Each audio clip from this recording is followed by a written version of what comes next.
Yazıya pozu yoxdur deyirlər. Yaxşı ya pis, nə yazılıbsa qalasıdır. Bəhs etdiyimiz mövzular günümüzün yazılarıdır. Gəlin birgə yozaq, həqiqətə daha yaxın olaq.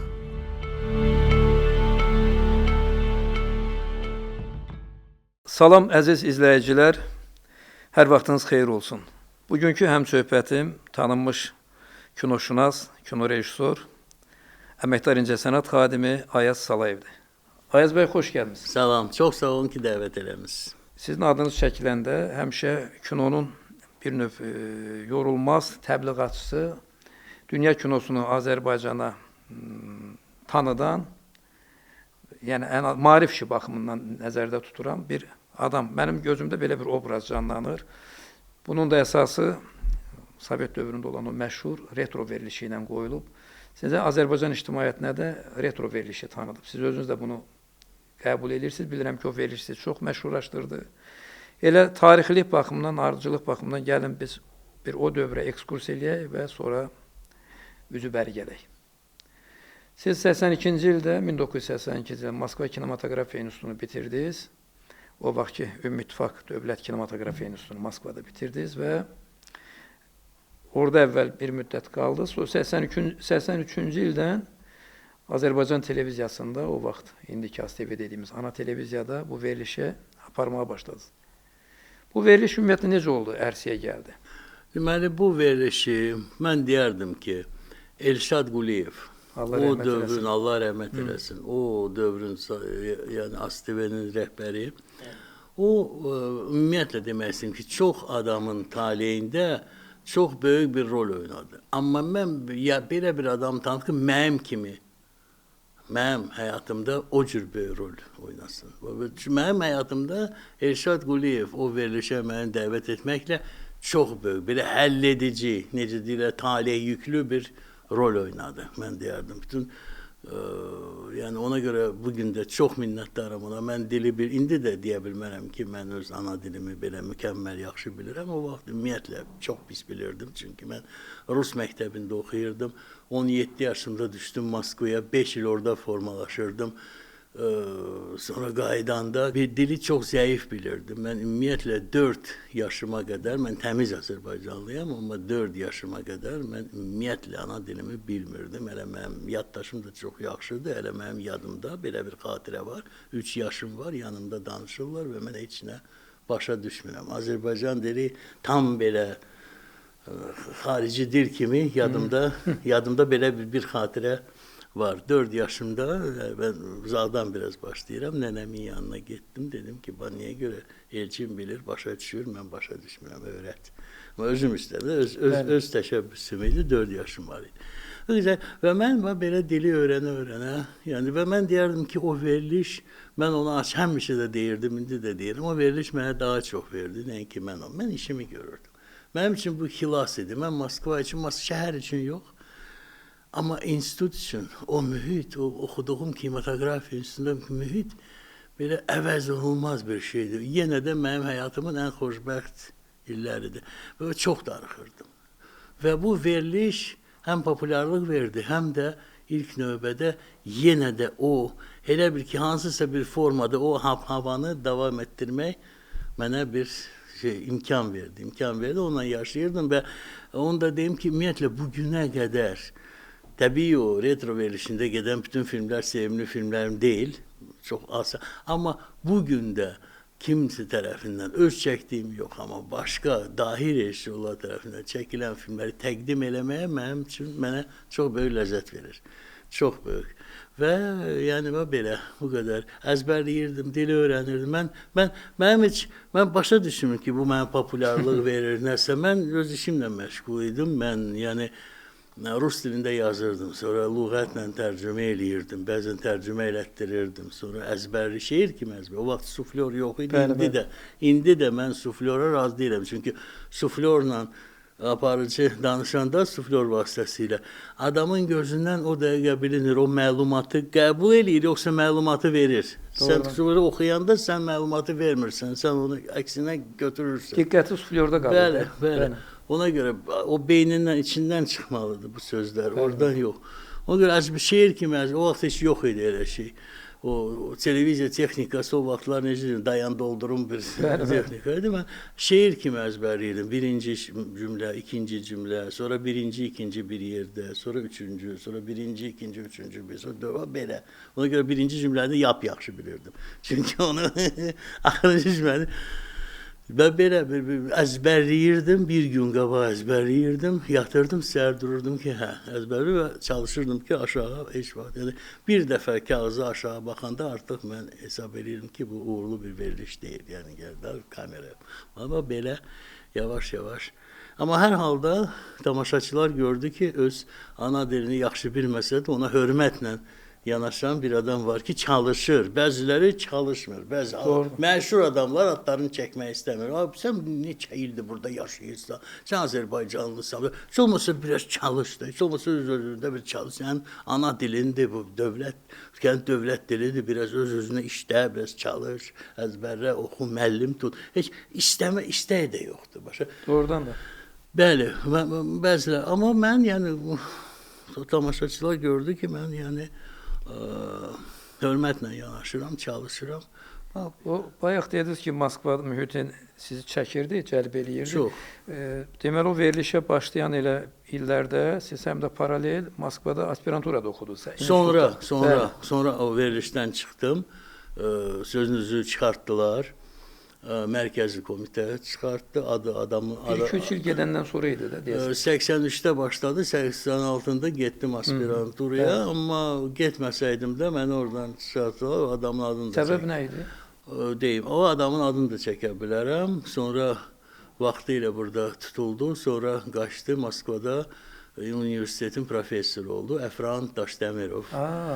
Bəli. Mərkəzi komitədə... Fəlsəfə üzrə akademik. Mərkəzi komitədə ideologiya üzrə katibi idi. Ya şöbə müdiri idi. Onun elmi işi beynəlmiləl münasibət, xalqlar dostluğu. Və yanvarın axırlarında pres konferanslarda dedi ki, Bakıda ki, vəziyyət elə idi ki, 1990-cı il yanvarın 24-ü 5-i idi. Konferansda dedi ki, vəziyyət elə idi ki, tanklar Bakıya gəlməli idi, girməli idi. Belə. Mən də hansı səbəbə görə mən heç vaxtı o vaxt hələ onlar artıq eseri dağılırdı. Artıq ideologiya var, o qaçatmırdı. Sən ictimai mövzulara toxunmursan, sən burjua cəmiyyətini tənqid eləmirsən, filan. Elə deyəcək, motiv nə idi ki? Mənim sifətimdə yazılmışdı və onu da deyim ki, Elşad Quliyev onu gözəl bilirdi, onu dəqiq bilirdi. Amma Elşad Quliyev sizi qoruya bilmədi də. Onu dəqiq, o çox sağ olsun ki, mənə dəvət elədi, mənim kələ-kötür Azərbaycan dilimə dözdü və neçə il orada saxladı. Və mənim görüşümdən 100% xəbəri var idi ki, çünki onun oğlu Cəmil Quliyev mənim dostumdur və nə qədər hələ Moskvada söhbətlərimiz var idi. Yəqin ki, atasına bunu çatdırırdı. Elə deyəcəkdim, yəqin. Və bunu bilərək də məni saxlayırdı. Amma yenə də mən o vaxt sifətimdə yazılmış, mən antisovet bir adamım. O mənim hər bir sözümdən. Sadəcə fərq, o populyarlıq bir sinədən ibarət idi.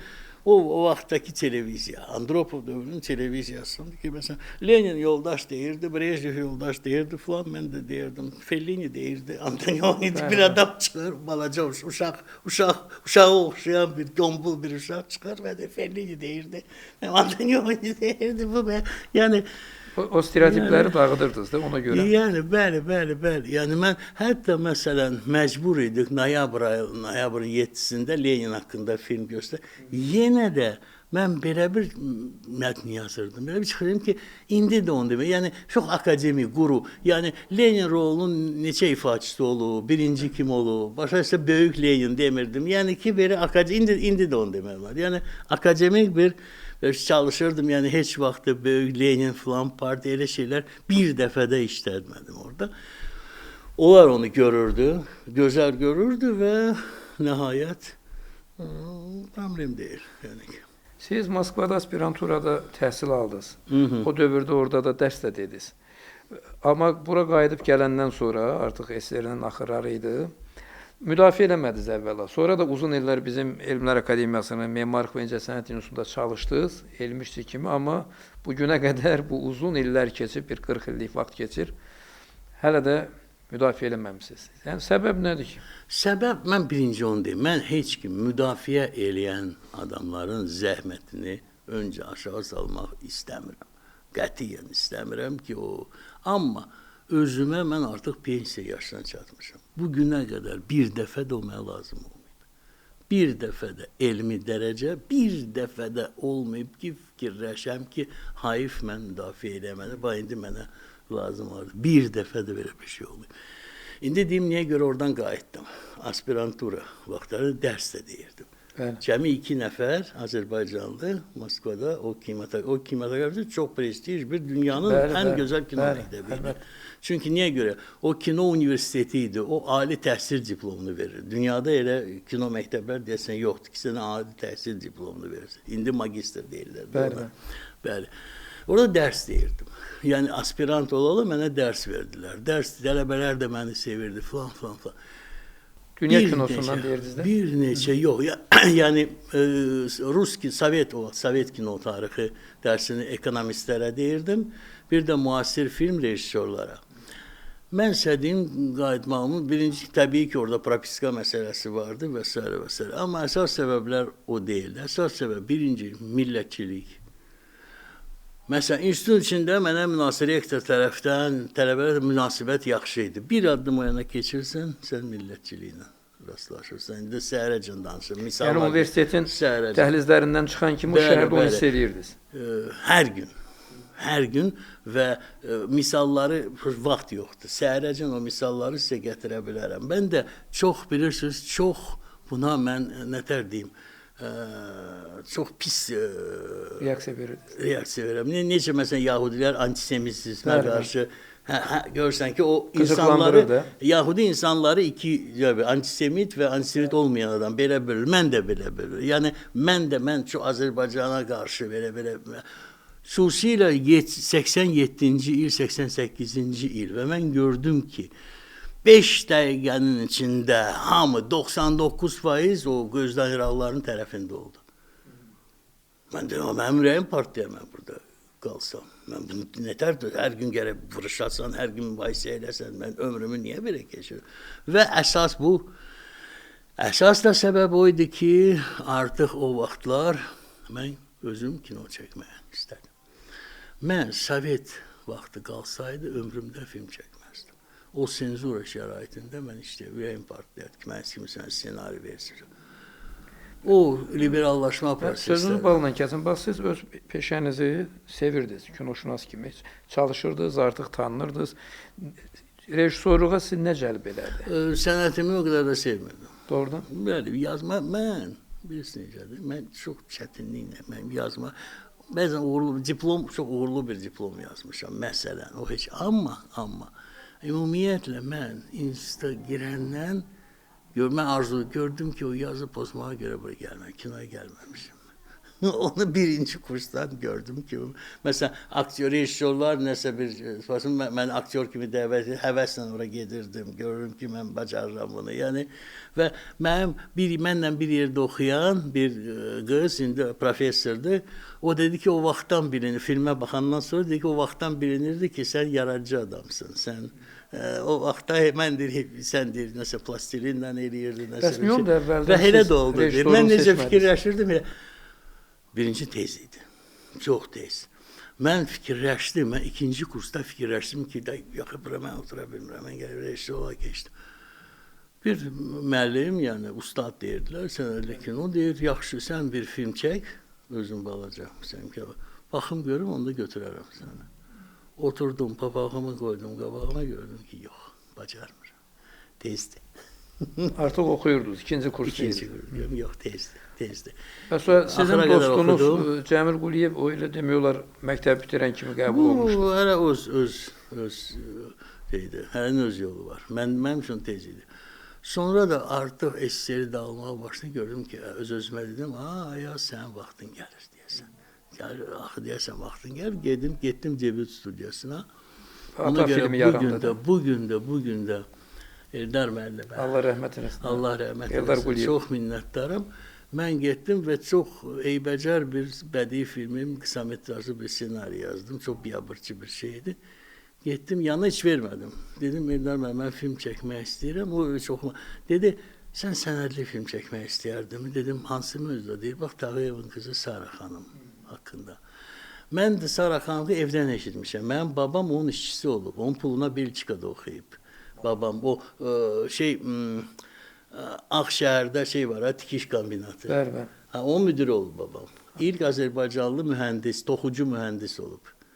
Tağıyevin puluna oxuyub Belçikada gəlib və atam, biblərim hamısı orada da olublar. Mən kombinatlıyam. Əslim Əslim o kombinat deyil. O məşhur kombinat. Bəli, bəli. Və Tağıyev haqqında elə atamdan eşitmişəm, o da öz atasından. Sara xanım da bir dəfə hələ gəzirdi küçələri, anam göstərən uşaq idim, dedi, bax, bu Tağıyevin qızıdır, əlində 2 çanta, əlində bir çanta, küçə ilə gedir. Mən onu çəkəndə artıq və çox sevindim və talih elə bir ki, Allah üzümə bir şey baxdı və Eldar Quliyevin verdiyi mövzuydu bu. Ondan sonra artıq Moskvada aspirantura vaxtı artıq bədii film, yarasa film ideyası birdən məndə yarandı. Və artıq aspiranturada oxuyurdu, dərs deyirdim, amma bir ayağım orada, bir ayağım burada. Tətillərdə gələm o filmi çəkirdim.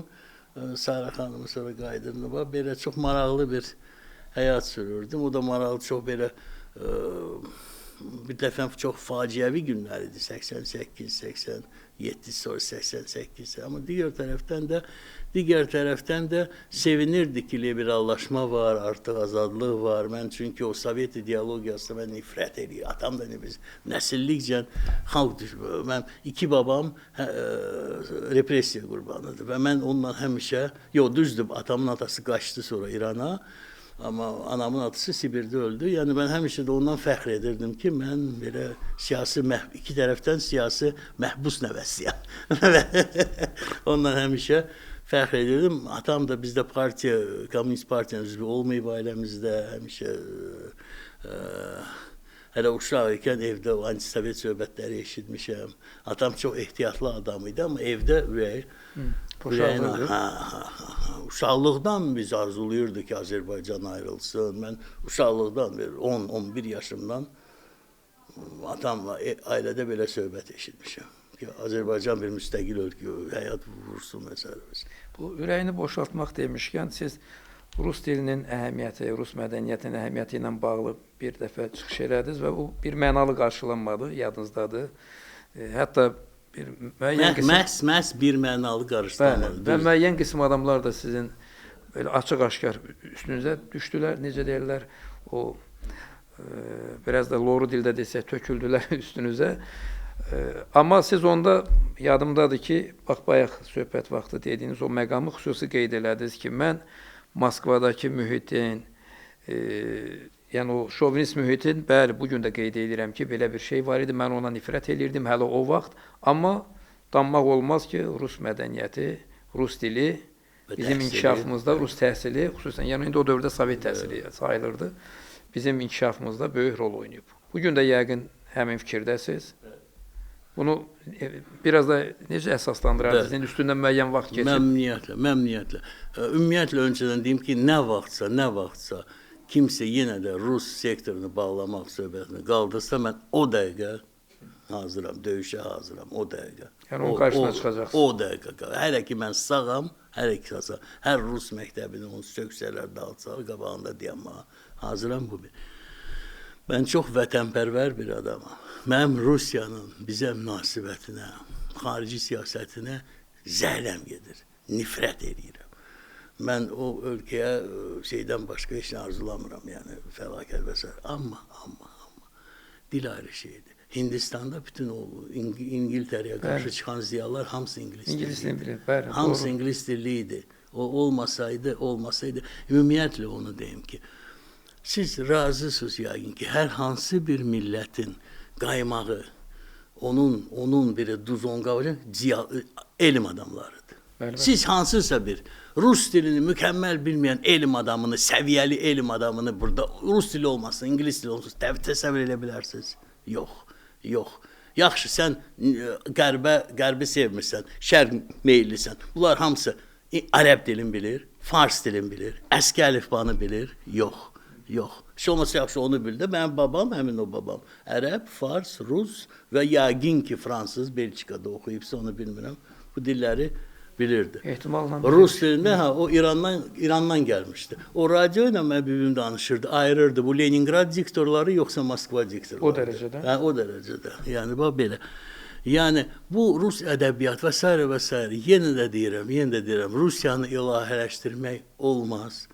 Rus tarixi bir qayda olaraq şərəfli bir tarix deyil, Rusiyanın tarixi. Əksər çox. Amma dil ayrı bir şeydir.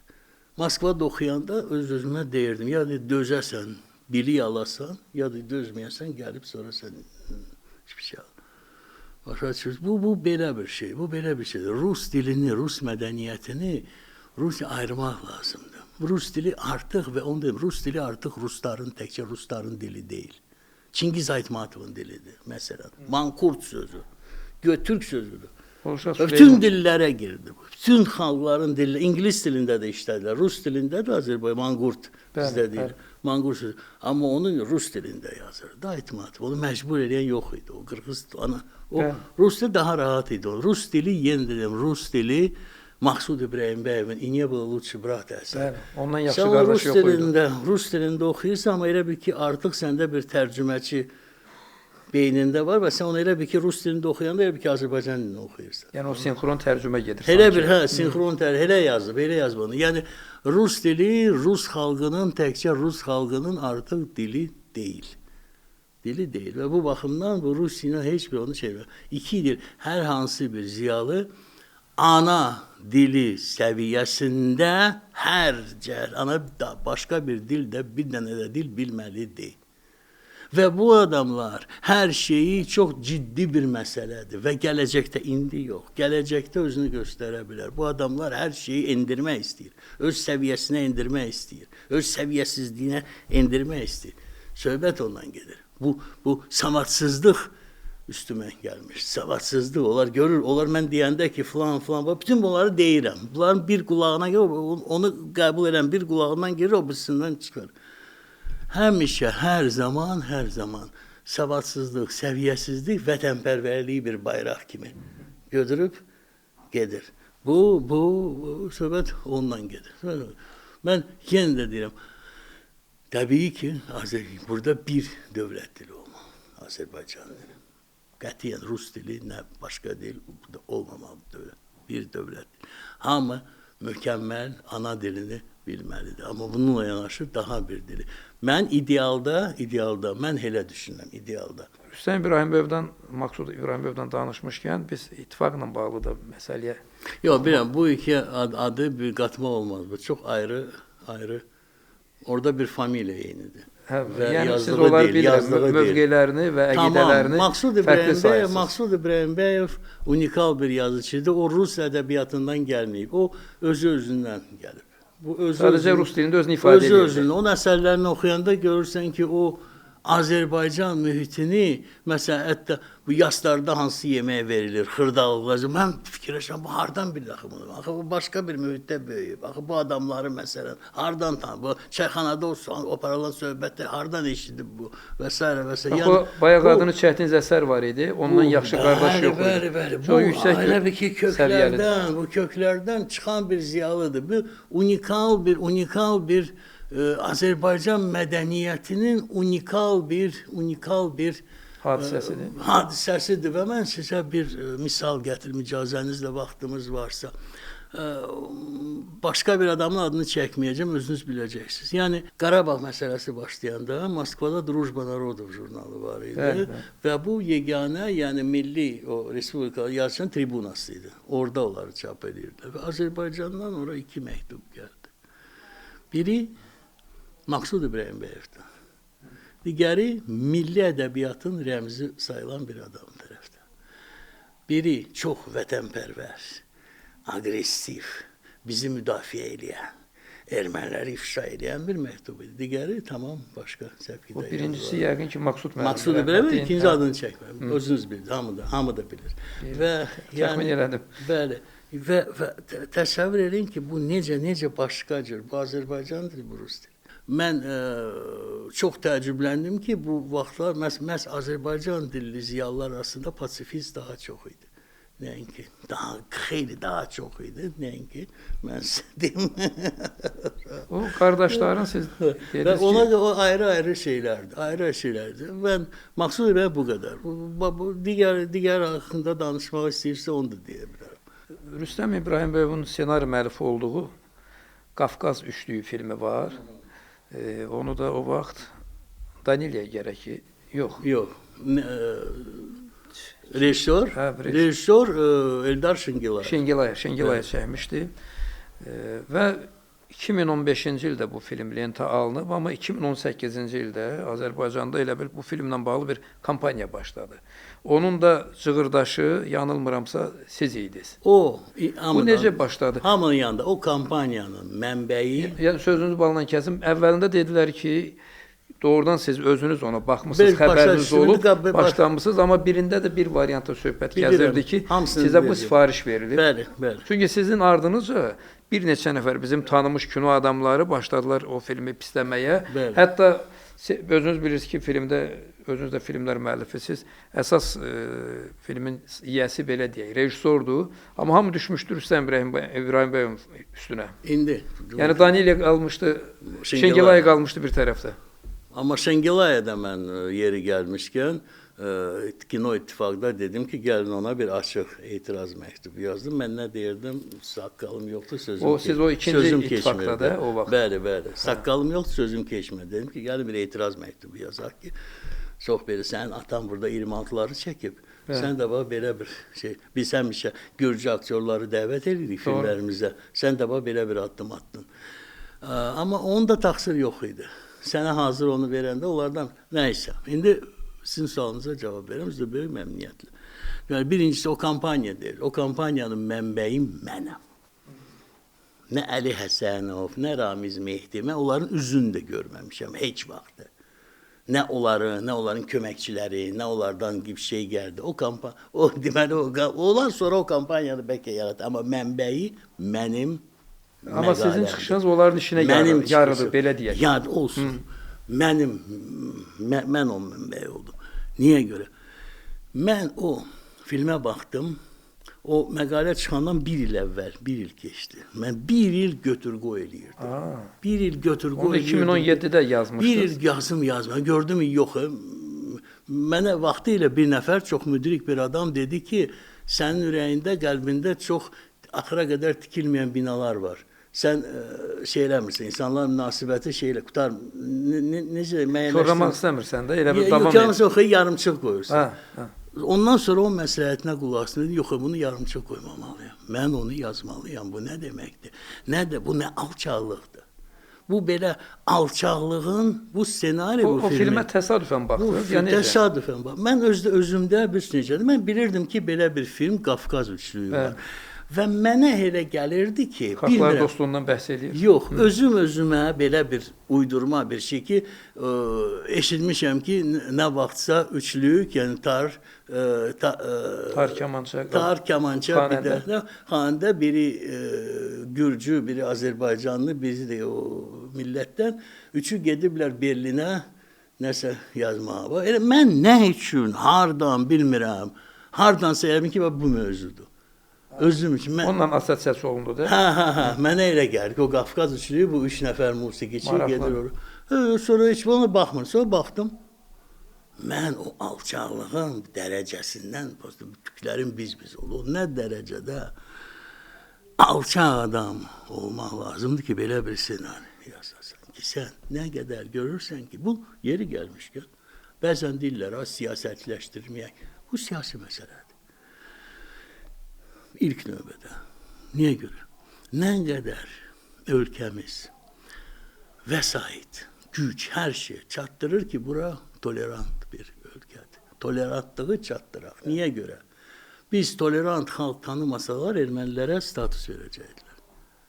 Deyəcəklər ki, bu adamlar belədirsə mütləq onları qoruyaq, status verək və s. və s. Nə qədər mən bilmirəm, boş yerə o Yəni bizdə o məsələ boş yerə o Vatikanda o restavrasiya pul buraxılmır. Başa düşürsüz? Bu hamısı çox düşünülmüş bir siyasi və birdən buradan bir xalq yazıcısı senari yazır ki, ən azı orada kepkalı, günlərin bu günündə, dünyanın düz vaxtında kepkalı adamlar qoca gürcünü döyürlər ki, o rus dilində danışır və buna görə bu ölür. Hələ bu qoca kişi ölür. Qoca gürcü ki, necə alçaq olmalı, bunu yazarsan, sonra da verəsən gürcü rejissora ki, o bu film çəkəcəksin. Bu nə deməkdir? Hələ bir epizodun danışanda hər şey orada.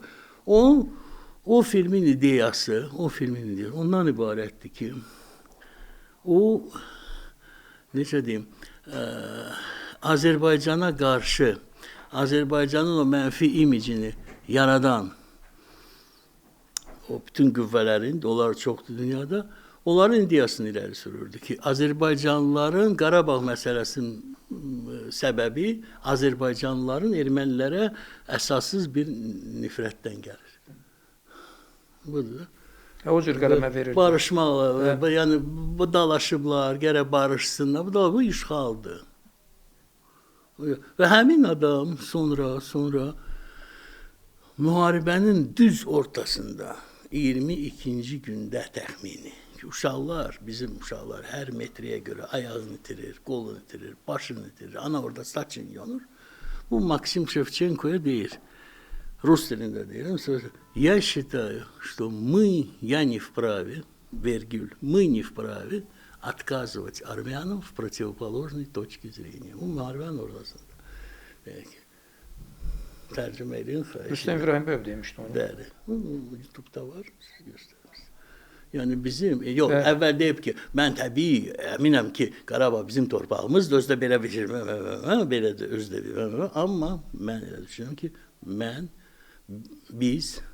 sonra bizim ixtiyarımız yoxdur ermənilərə ona zidd olan bir nöqteyi nəzərən biz, necə deyim onu mən biləm tərcümə eləmək, отказывать армянам в противоположность, это предмет научных изысканий, исследований. Yəni biz öz fikrimizi onlara zorla yeritməyək də, onlara çatdırmayaq. Onların öz iddiaları, yəni onların iddialarına sanki hörmətlə yanaşmalıyıq. Kim istəyir? Bu əsaslandırılmalı. Kimsə xahiş eləsin, rus dilini bilənlər tərcümə edir. Məğzə eləyir. Belə. Çox siz demişik. O nə demək? İkili standartlı bir sözdür. İkili yox, bu bir mənalı mövqedir. Bu ikili burada bir şey yoxdur. Bunu özdə deyirsiniz 2020-ci ilin payızında demişdi. O müharibənin ortasında, o müsahibənin əvvəlində Maksim Şevçenko deyir ki, müharibə gedir, artıq 20 gündür ki gedir. Yəni bu dəqiq bir sənəddir. Mən təsəvvür edirəm ki, siz 2018-də çıxış eləmişdiniz. Bu söhbət oldu 2020-nin payızında. Elə bir daha siz əmin oldunuz ki, doğru mövqeyi tutmusunuz bu adamla bağlı. Yenə rəhmətlik deyək. Bir dəqiqə, Qafqaz üçlüyü mən boş yerdə, ondan əvvəlki filmlər. Bir Cənub şəhəri şişirdirlər. Bir Cənub şəhərində nə haqdadır? Rus sülh məramçılarına bir apologiyadır ki, bu iki vəhşi, əlində bıçaq iki vəhşi arasında bir Rus qadın deyəməli ki, bunlar birini bıçaqlamaz. Bu haqda deyil film. Hansı erməni, hansı Gürcüos paytaxtını bir Cənub şəhəri adlandırır? Tiflisi ya İrəvanı. Onlar çətin. Burada da şişirdirlər. Sözün doğrusu mən bəyaz şeyin... Səhranın bəyaz günəşi. Səhranın bəyaz günəşi, orada Rus, onun sinfi mənsubiyyətinə asılı olmayaraq, həm Krasnoarmeyec, həm də Çar gömrükçüsü, bunlar hamısı mənəviyyatın daşıyıcısıdır. Şərq aləmi, quldur, Başkəsən Abdullah, cinayətkar, fahişələr, bir də müqavva kimi oturan, heç nə həll eləməyən ağsaqqallar. Və ora Rus gəlməlidir ki, ora qanun qayda. Əfqanistandan 2, 3, 4 neçə il qabaq, 8 olsun 8 il qabaq işğaldan o amansız Əfqanistan işğaldan əvvəl bu onun apologiyası artıq çəkilmişdi ki, belə yerlərdə Rus mütləq olmalıdır ki, orada qanun qayda olsun və s. və s. Bu bir dənə türkmən, bir dənə özbək, belə bir şey iyrənərdi, eləməzdi. Amma Sovet dövründə təsəvvür edin ki, bu cür mübahisə doğuran milli mənəvi dəyər baxımından, mentalitet baxımından məsələləri elə bir sanki kənara itələyib, özlərinə o yarayan tərəfindən istifadə edib ona yaşıl işıq yandırmışlar. Deməli, 45-ci ildə millət qayıtdı Almaniyadan və gördü ki, Almaniyada adamlar müharibədən 5 il sonra daha yaxşı yaşayır, nəinki Sovetlər müharibədən əvvəl. Artıq o ideologiya birinci çat verdi. Sonra ikinci Xruşçov Stalini ifşa edəndə ikinci möhkəm bir çat verdi. Xruşçov onu başa düşürdü, dedi ki, o darıxmayın, 80-ci ildə bir komünizmi tikəcəyik. Darıxmayın. Brejnev gəldi 65-də, gördü ki, 15 ildən sonra komünizm də tikə bilməyəcək, kiminsə boynuna yıxmaq lazımdır. Leninin, Marksın ideologiyanın boynuna yıxsa ki, bu səhvdir, hər şey çökərdi. Kimin boynuna yıxar? Bizim boynumuza. Şərq adamların, Qafqazlıların, onlar bizi geriyə çəkir. Əşi biz gedirik, onlar bizi geriyə çəkir. Və o dəqiqə Qafqaz əsiri filmi çəkilib. Antisovet bir filmdir, amma o antisovet əlamətlər hamısı oradan Qafqazdan gəlir, oradadır. Mənbəyi oradadır. Raykinin bir monologu vardı, çox antisovet monolog, defitsit. Ama başında Azərbaycan ləhcəsi ilə. Yəni gən də antisovetçi amma orada. Defitsiti sanki bir hörmətli matah şeyə mindirmişdir. Amma Ruslar bunu eləyəndə Moskvada, yəni bu keçmirdi. Gərək özləri desin. Özləri də demir köpək uşaqlar, özləri demir. Rezo Çeyici Əskər atası filmini çəkir ki, Gürcü kəndli öz mənəviyyatı aparır, gətirir, Almaniya, Rusu öyrədir, şapalaqla o meynə epizodu yadınızdadır, sən onu həkimisən ki, sən onu şey edirsən, belə. Sonra Kimyagarov Tacikistanda şahlardan çəkir. Rüstəm və Söhrabı çəkir.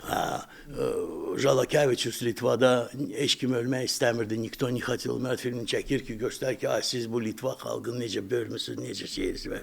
Və məsələn, hətta Narliyev, Nevestka gəlin filmini çəkir ki, bəli ki, bizim qadınımız sadiqdir. Sizdə Liçya Curavli Durnalar Uçul filmində o xəyanət elədi. Bizim türkmən qadını xəyanət eləmir. Və o da Səhranın beyaz güneşi altında ama başka bir dünyada bu sadiqlik, ruh yüksəkliyi, qadın mənəviyyatı məsələsi.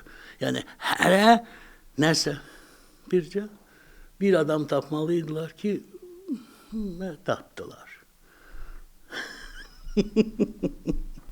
Bu da təsadüfi deyil. O vaxt görünür ki, xüsusi xidmət orqanları çalışırdı, onlar işləyirdi. Və tapdılar hər şey əvəzinə Moskvada, karyera, ev, hər şey, vəzifə, hər şey. Və təkcə bu yox, bəs şey.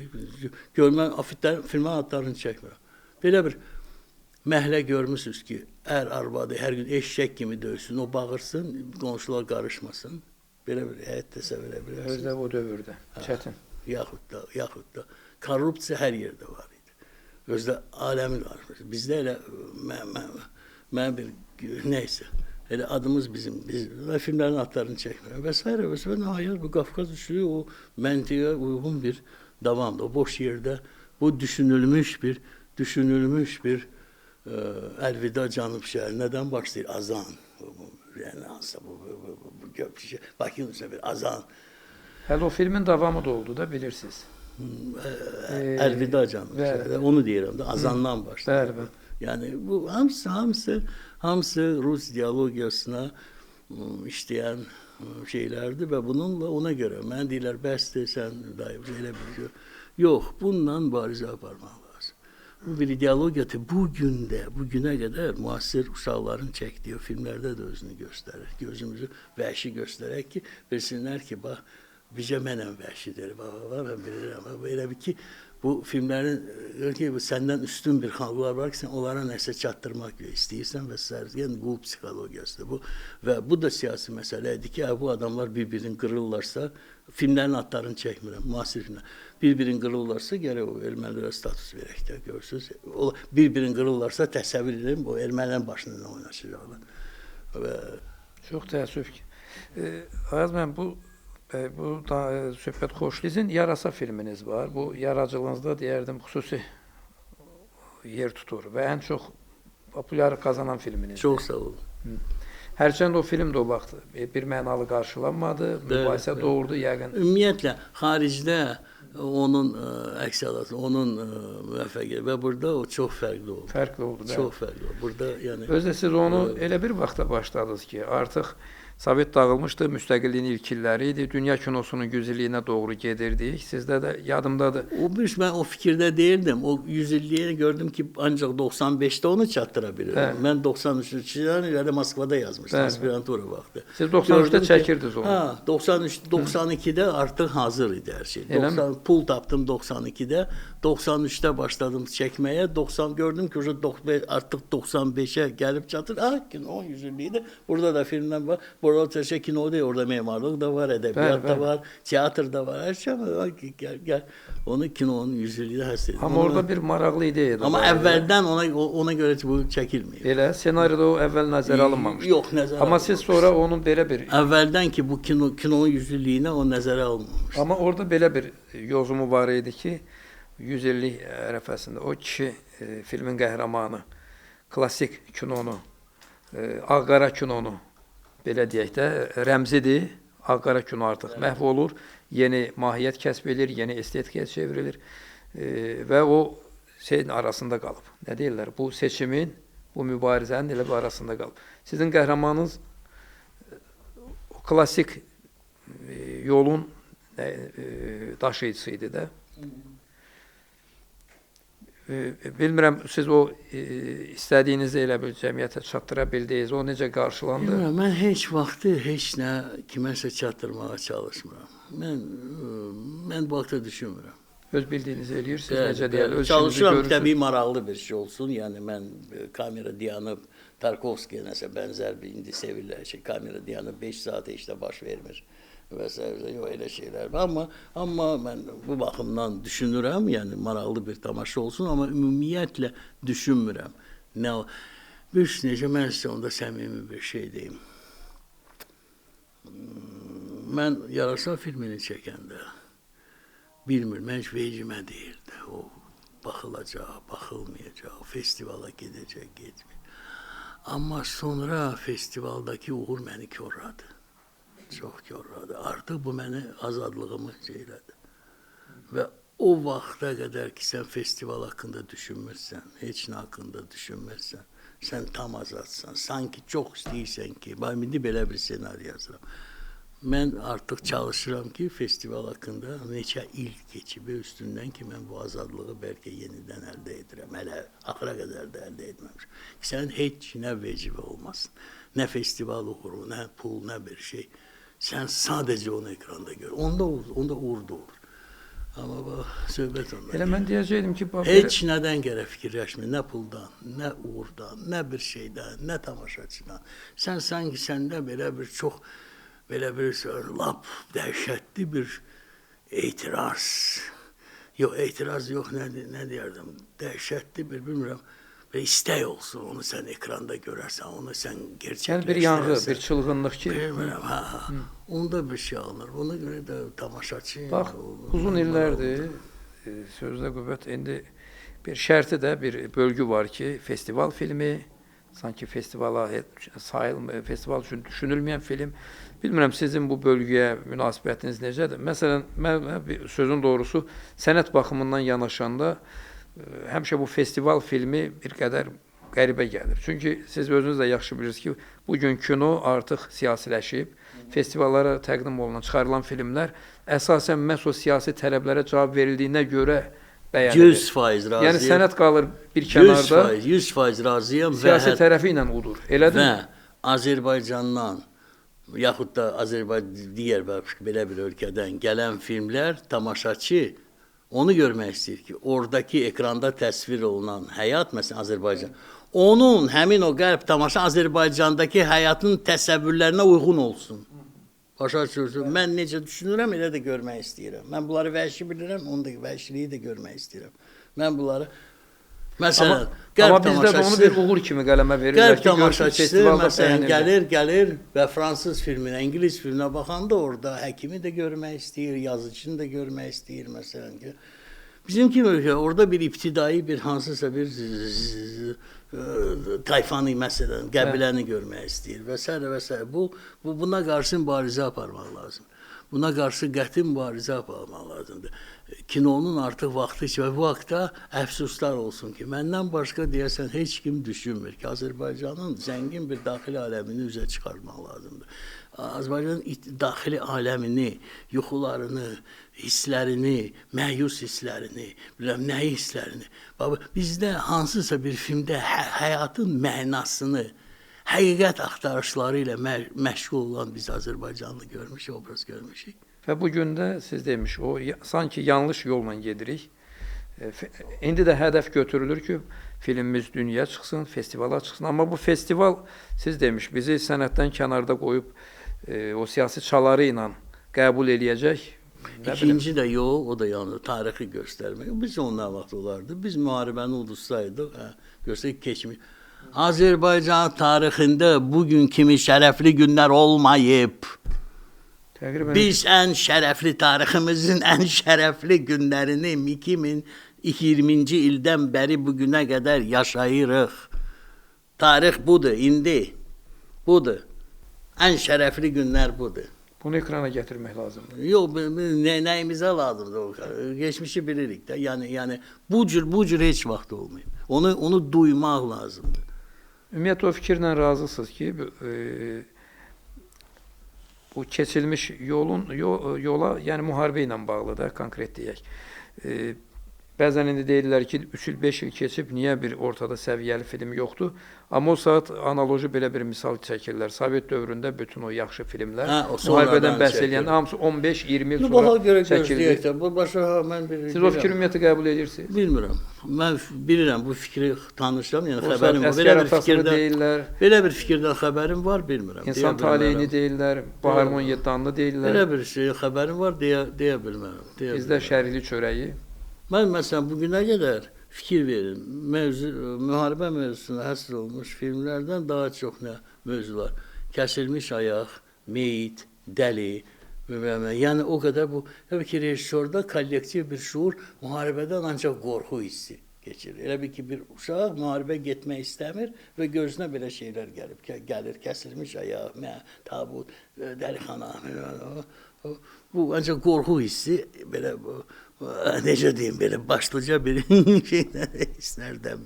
Amma bir yandan elə müharibə doğrudan da faciədir, ölümdür, itimdir, dağıntıdır, nəsillər arasında bağın itirilməyidir. Böyük bir faciədir, bəli, və mənim öz övladım Allah eləməsin orada o şey, bəlkə başqa cür danışar, bilmirəm. Nəhayət, söhbətimizin lap, necə deyirlər, son akordlarında sonuncu filminiz, hələlik sonuncu tamamladığınız filminiz Torpaqdır. Çoxdan tamamlamışam. Daha doğrusu bir neçə ildir onu filmi tamamlamışsınız. O filmi elə müharibədən əvvəl çəkmişəm. Amma hələ indiyə qədər onun premyerası oldu. Özümü tərifləmirəm, amma demək istəyirəm ki, o vaxtlar Qərbi Azərbaycan mövzusu heç gündəmdə deyildi. Heç, deyəsən, o cəmiyyət də yox idi. Amma mən o mövzunu artıq mən o vaxt başa düşdüm ki, Qarabağ ancaq bir qol, bu Qarabağ problemi doğru. Problemdir ki, onun bir qolu Qarabağ adlanır, başqa da qolu Qərbi Azərbaycan adlanır. Yəni o vaxtlar, o filmdə bu adamlar, Allah hamının ömrünü uzun eləsin, bu adamlar gedəcək, bu adamları çəkmək lazımdır. Və hələ müharibədən əvvəl, bugünə qədər, baxan, yəqin ki, bugünə qədər, yəni bir premyer, nəhayət, yaxşı bir premyeranı görəcəm. İnşallah. Çünki, yəni bu film, əslində heç film də deyil. Mən sizə deyim bu nədir. Bu nə bədii filmdir, nə sənətli filmdir, nə televiziya verilişidir. Bu, tarixi salnamədir. Bu yeni bir şeydir. Yəni, məsələn, tarixçi tarixi yazır. Nədən istifadə edir? Ədəbiyyatdan. Bu da həmin tarixdir, amma audiovizual. Amma siz yəqin arxiv məlumatlarına söykənmişsiniz də? Yox, heç. Ancaq hadisələrin canlı şahidləri dili ilə bütün bu tam metrajlı bir salnamədir, əhvalat. Sovet vaxtından da onlar dağları. Bütün bu. Orada dəhşətlər. Bir çox adam artıq, Allah rəhmət eləsin, dünyasını dəyişib. Unikal şeylər deyirlər. Ancaq öz gözü ilə, məsələn, yanan bir, ancaq deyir, meyti yox, artıq yanan sümüklərini bastıran adam və s. və s. Yəni, ancaq dəhşətləri öz gözü ilə görən adamlar hələ Sovet vaxtından unikal bir Sovet vaxtından unikal bir şey. Bir neçə adam deyir ki, məsələn, mənim dostum erməni süfrəmin başında oturub deyib ki, sən bu evə çox xərc çəkməsən, burada həmişəlik deyilsən və s. və s. Sovet unikal bir şeylərdir. Yəni və onları mən belə bir qurdum, belə bir ki, dastan kimidir. Qafiyə üstündə durdum, belə bir qurdum, belə bir ki, dastan kimidir. Torpaq da adı sadə qoydum, çünki məsələ torpaqdadır. Məsələ ancaq torpaqdadır. Çünki mən milyardlar cansız dünyalar ətrafımızda. Bax da biz sizlə verilişdən əvvəl danışdıq. Milyarın təsəvvür bu baxımdan Qarabağın qiymə, Qarabağın neçəyədir. Onun can vermək olar, dəyər yoxsa yox. Bu torpaqdır, onun havası, onun suyu, onun meşəsi, onun dağlar. Yəni bu baxımdan torpaq məsələsidir. Sizin ömrünüz var ki, dəyər. Və mən elə düşünürəm ki, torpaq belə heç tarixdə ona əsas tapmaq, hardasa gücüm var, imkanım var. Siz Film Fondunun direktor müavinisiz. Bizim Azərbaycan Dövlət Mədəniyyət və İncəsənət Universitetində kino tənqidindən uzun illərdir dərs deyirsiniz. Bir müddət Kinematografçılar İttifaqında katiblikdə də təmsil olunmusunuz. Mədəniyyət Nazirliyində senarilərin seçimi ilə məşğul olan ekspert şurasında da varsınız. Yəni bir sıra, belə deyək də, daim məşğulsuz. Bəzilərində, necə deyirlər, ödənişli, bəzilərində ictimai əsaslardan, amma həmişə meydandasınız, aktivsiz. Qarşıdan da bizim ittifaqın, Kinematografçılar İttifaqının qurultayı gəlir. Bizim deyəndə mən deyə bilməm, mənim deyil. Amma siz ittifaqın ən azı üzvlərindən birisiniz də. Üzvlükdən də çıxmısınız. O, yox.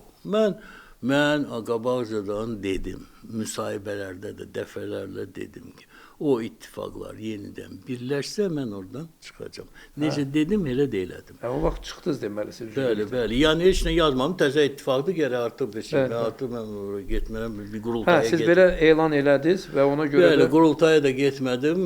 İndi haradasa orada siyahıda varamsa pulsunlar. İndi eşidib məni görsən pulsunlar. Rəsmən... Bilmirəm mən.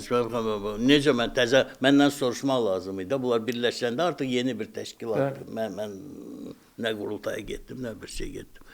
Və indi bilirəm, xəbərim var ki, qalma qaldı. Məndən soruşsaz kimi dəstəkləyirəm. Mən Şəfiqə Məmmədovanı ona görə dəstəkləyirəm. Onun nüfuzu var, amma yenə də o ittifaqın üzvü ola bilmərəm. Yəni, deyirəm.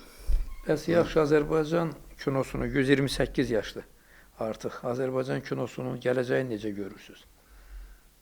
Yəni o təşkilati məsələdir, amma bütövlükdə sənətin durumu bizi daha çox qayğılandırır.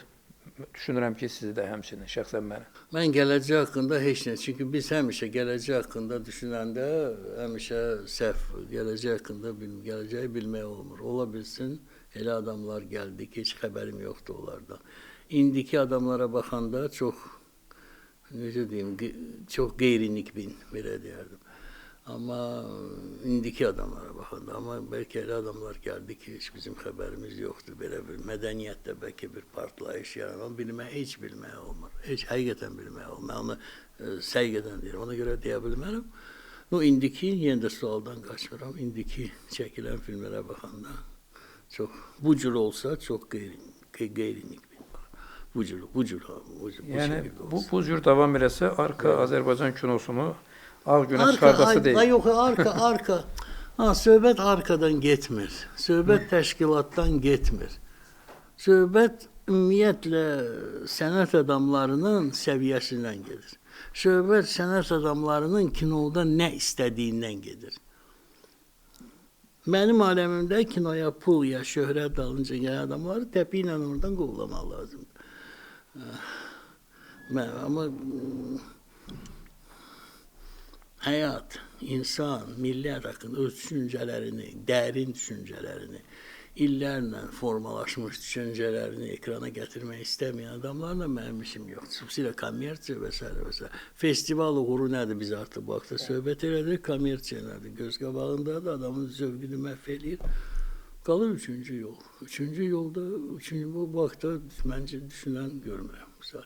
Üçüncü yol milli mədəniyyət, milli kinonu yaratmaq. Əsl milli kinonu, dərin milli mədəniyyətin kökündən gələn mövzusunu.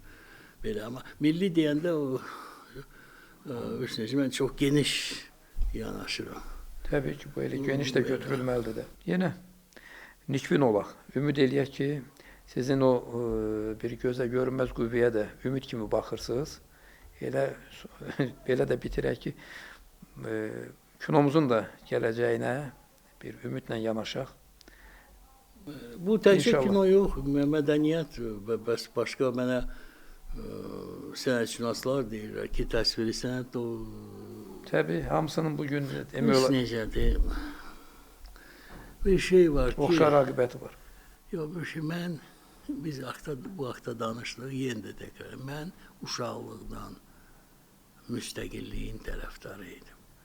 Mənim üçün bu bir möcüzədir ki, bu qırmızı bayraq yox, bu üç rəngli bayraq baxanda hər gün bu möcüzə, onu inanmırdım, vaxt uşaq 30 yaşıma qədər. Amma digər tərəfdən baxın, bu müstəqillik illərdə opera yazılıb desə, balet, böyük bir roman. Yəni samballıdır, hadisə olan yox. Ciddi məsələdir. Qara Qarayev, Tahir Salaxov, Fikrət Vaqif Əmirov. Mustafa Dağda, elə ifaçılar var. Burada düşünmək lazım. İnşallah. Yaxşı ümid eləyək ki, yaxşı olsun, necə deyərlər. Ayaz bəy, təşəkkür edirəm. Çox sağ ol. Zəhmət çəkdiniz, Çox gəldiniz. sağ olun. Var olasınız. Çox sağ olun. Bir daha xatırladım ki, bugünkü həm söhbətim tanınmış kino rejissor, kinoşünas, əməkdar incəsənət xadimi Ayaz Salayev idi. Kanalımıza abunə olmağı, verilişlərimizə baxmağı, bəyənməyi, fikir və təkliflərinizi yazmağı unutmayın. Sağ olun, Allah amanda.